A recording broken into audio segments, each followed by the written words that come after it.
ഇപ്പോൾ കലവൂർ സുഭദ്ര വധക്കേസിലെ പ്രതികളെ ഷർമിളയെയും മാത്യൂസിനെയും ഇപ്പോൾ പോലീസ് സ്റ്റേഷനിലേക്ക് കൊണ്ടുവരുന്ന ദൃശ്യങ്ങളാണ് പ്രേക്ഷകർ കാണുന്നത്. Alappuzha Mannanchery police station.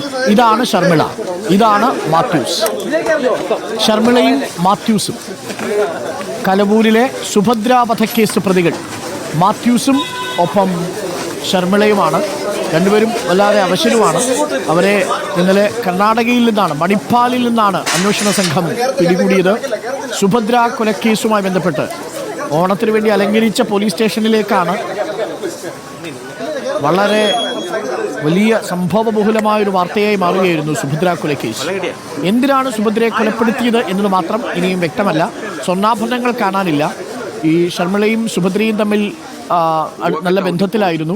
സുഭദ്രയുടെയും ഷർമിളയുടെയും ബന്ധം പിന്നീട് പുറത്തറിയുകയും ഷർമിളയുടെ വീട്ടിൽ ഈ കഡാവർ നായ ഉപയോഗിച്ച് നടത്തിയ തെരച്ചിലിലാണ് സുഭദ്രയുടെ മൃതശരീരം കണ്ടെത്തിയത്.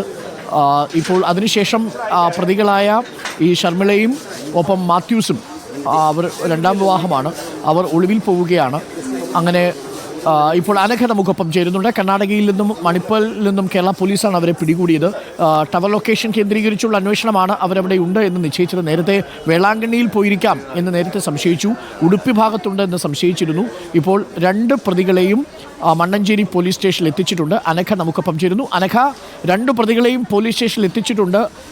മുഖഭാവത്തിൽ വലിയ മാറ്റമൊന്നുമില്ല, പക്ഷേ കുറച്ച് ദിവസങ്ങളായി ഒളിവിൽ കഴിഞ്ഞതുകൊണ്ടാവാം ക്ഷീണിതരാണെന്ന് തോന്നുന്നു. ഈ സുഭദ്ര കൊലക്കേസിൻ്റെ ചുരുൾ ഇന്നു മുതൽ അഴിഞ്ഞു തുടങ്ങുമല്ലേ? അതെ അരുൺകുമാർ, അതായത് ഈ സുഭദ്ര കേസിലെ പ്രതികളെ ഇപ്പോൾ മണ്ണഞ്ചേരി പോലീസ് സ്റ്റേഷനിൽ എത്തിച്ചിരിക്കുകയാണ്.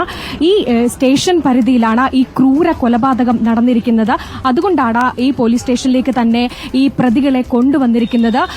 ഇന്ന് വിശദമായ ചോദ്യം ചെയ്യും. പ്രതികളെ ഈ സ്റ്റേഷനിലിരുത്തിയ വിശദമായ ചോദ്യം ചെയ്തതിനു ശേഷം മാത്രമായിരിക്കും മറ്റ് തെളിവെടുപ്പ് അടക്കമുള്ള മറ്റ് നടപടികളിലേക്കൊക്കെ തന്നെ കടക്കുക. അതിൽ ഇന്നലെ കർണാടകയിലെ ഇവരുടെ ഷർമിളയുടെ സുഹൃത്തിന്റെ വീട്ടിൽ വെച്ചാണ് ഇവർ പിടിയിലാകുന്നത്. പോലീസ് കൃത്യമായി നടത്തിയ ഒരു ഇടപെടലിനൊടുവിലാണ് ഈ പിടിയിലാകുന്നത്.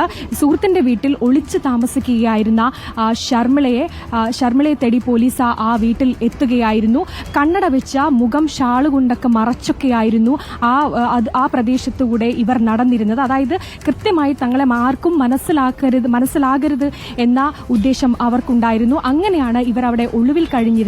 പക്ഷേ ഇവരുടെ ചിത്രമടക്കം സമൂഹ മാധ്യമങ്ങളിലും ഒക്കെ തന്നെ പ്രചരിച്ചത് കൊണ്ട് തന്നെ ഇവരെ ആ പ്രദേശത്തെ പലരും തിരിച്ചറിഞ്ഞിരുന്നു. ടീഷർട്ട് ഇട്ട പോലീസുകാരടക്കമാണ് ഈ ഷർമിളയും മാത്യൂസിനെയും അവിടെ നിന്ന് ഇപ്പം പിടികൂടി കൊണ്ടുവരുന്നത്. അതായത് കണ്ണുവെട്ടിച്ചവർ കടന്നു കളഞ്ഞുവെങ്കിലും ഏറ്റവും ഒടുവിൽ നമുക്ക് ലഭിക്കുന്ന വിവരമനുസരിച്ച് 5-6 ഭാഷ അറിയാമായിരുന്നു അല്ലേ ഈ ഷർമിളയ്ക്ക്. മാത്രവുമല്ല ഇവർ ഈ സുഭദ്രയുടെ മൃതദേഹം കണ്ടെത്തുന്നത് വരെ ഇവർ രണ്ടുപേരും എറണാകുളത്ത് തന്നെ ഉണ്ടായിരുന്നുവെന്നാണ് നമ്മൾ മനസ്സിലാക്കുന്നത്. 7 ഭാഷകളോളം അറിയാവുന്ന പ്രതിയാണ് ഷർമിള. ഷർമിളയ്ക്കുള്ള സുഹൃത്തിൻ്റെ വീട്ടിലായിരിക്കും എന്ന് പോലീസ് എങ്ങനെയാണ് എത്തിച്ചേർന്നത്? ഈ ഫോൺ അന്വേഷിച്ചിട്ടുള്ള CDR വെച്ചുകൊണ്ടുള്ള അന്വേഷണത്തിലാണോ? അതായത് ഇവർ കർണാടകയിലുണ്ട് എന്നൊരു വിവരം പോലീസിന് ആദ്യമേ തന്നെ ലഭിച്ചിരുന്നു. ആ വിവരത്തിന്റെ അടിസ്ഥാനത്തിലാണ് പോലീസ് കർണാടകയിലേക്ക് എത്തുന്നത്. മാത്രമല്ല ഇവർ അവിടെ ഉടുപ്പിയിൽ സ്വർണ്ണാഭരണങ്ങൾ പണയം വെച്ചിരുന്നു. അതിന്റെ ഒരു പണമിടപാട് നടത്തിയതിന്റെ രേഖകളൊക്കെ തന്നെ പോലീസിന് ആദ്യമേ ലഭിച്ചിരുന്നു. മറ്റൊന്ന് ഈ അതുകൊണ്ടാണ് പോലീസ് കർണാടക തന്നെ കേന്ദ്രീകരിച്ച് അന്വേഷണം നടത്തിയതും പ്രതികൾ ഇപ്പോൾ വലയിലായിരിക്കുന്നതും. ഇതിൽ ഷർമിളയെ സംബന്ധിച്ച് ആദ്യമേ തന്നെ വലിയ നിഗൂഢതകളുള്ള ഒരാളാണ്. ഷർമിളയ്ക്ക് ഒരുപാട് ഭാഷകൾ അറിയാമായിരുന്നു എന്നാണ് പോലീസ് പറയുന്നത്. മാത്രമല്ല ഇതിനകത്ത് പോലീസ് തുടക്കം മുതൽ തന്നെ എനിക്കൊന്ന് ഇടയ്ക്ക് ബ്രേക്ക് ആവുന്നുണ്ട്, നമ്മുടെ ശബ്ദം ഒന്ന് തടസ്സപ്പെടുന്നുണ്ടെന്ന് തോന്നുന്നു. മാത്രമല്ല ഷർമിളയും മാത്യൂസും ഇവിടെ നിന്ന് പോകുന്നത് മുതൽ പോലീസിന്റെ ഒരു സർവൈലൻസിലായിരുന്നു ഇവരല്ലേ? അതായത് ഈ സെപ്റ്റംബർ 10 തീയതിയാണ് ഈ ഷർമിളയുടെയും മാത്യൂസിന്റെയും വീട്ടിൽ നിന്ന് മൃതദേഹം കുഴിച്ചെടുക്കുന്നത്. ആ സമയമൊക്കെ തന്നെ ഇവർ എറണാകുളത്തും ആലപ്പുഴയിലുമായി ഉണ്ടായിരുന്നു എന്നാണ് പുറത്തുവരുന്ന വിവരം. അതിനുശേഷം മൃതദേഹം പുറത്തെടുത്തതിന് ശേഷമാണ് ഇവർ ഇവിടെ നിന്ന് കടന്നു കളഞ്ഞത് എന്നാണ് ഏറ്റവും ഒടുവിൽ മനസ്സിലാക്കാൻ സാധിച്ചത്. മറ്റൊന്ന്, ഈ ഷർമിളയ്ക്ക് 52 വയസ്സുണ്ട്. എന്നാൽ മാത്യൂസിന് 32 വയസ്സേ ഉള്ളൂ.